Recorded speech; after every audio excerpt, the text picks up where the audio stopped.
ایک اور واقعہ بھی سناتا ہوں۔ آپ نے فرمایا میں آج رات جنت میں گیا۔ ایک تو معراج ہے جو جاگتے ہوئے، خواب میں تو بہت دفعہ ہوا، آج رات میں جنت میں گیا۔ میں نے آواز سنی قرآن کی تلاوت۔ میں نے پوچھا یہ کون تلاوت کر رہا ہے؟ ان کا جی یہ حارثہ بن نعمان ہے۔ تو آپ نے کہا حارثہ بن نعمان؟ وہ تو مدینے بیٹھا ہے۔ دیکھو آپ کو سنانے کے لیے مائک لگا ہوا ہے اوپر، تھوڑے سے لوگ آپ، اور حارثہ کی آواز جنت میں جا رہی ہے اور وہ مدینے بیٹھے ہوئے ہیں، 7 آسمان پار کر کے آواز جا رہی ہے۔ وہ کیسے پوری جنت میں اس کی آواز کیوں آ رہی ہے؟ کہ یا رسول اللہ انہوں نے ماں کی ایسی خدمت کی ہے کہ اللہ تعالیٰ نے خوش ہو کر کہا ہے حارثہ جب قرآن پڑھے ساری جنت کو سناؤ، ساری جنت کو سناؤ۔ اچھا کیسی خدمت کرتے تھے؟ ماں کی کیسی خدمت کرتے تھے؟ ان کے کپڑے بیوی سے نہیں دھلاتے تھے، خود دھوتے تھے۔ ہم لوگ اپنی بیویوں پہ ڈنڈا چڑھا کے کھڑے تھے، میری ماں نے کپڑے دو، میری ماں نے روٹی پکا، میری ماں نے چائے بنا کے دے۔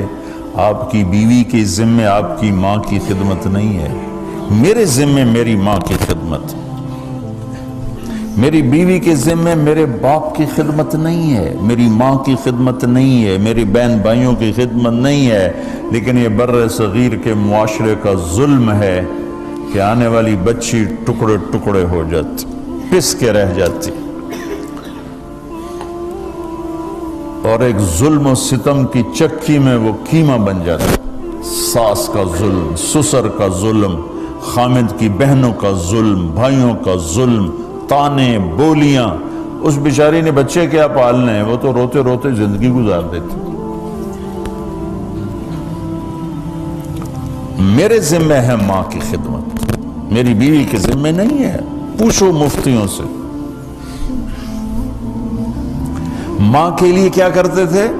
سالن خود بناتے تھے، آٹا گوندتے تھے، روٹی پکاتے تھے، پھر تھالی میں پلیٹ میں رکھ کر ماں کو سامنے بٹھا کر خود کھلاتے تھے، کھلاتے بھی خود، اور ماں کو تیل لگاتے، کنگھی کرتے، جوئیں نکالتے۔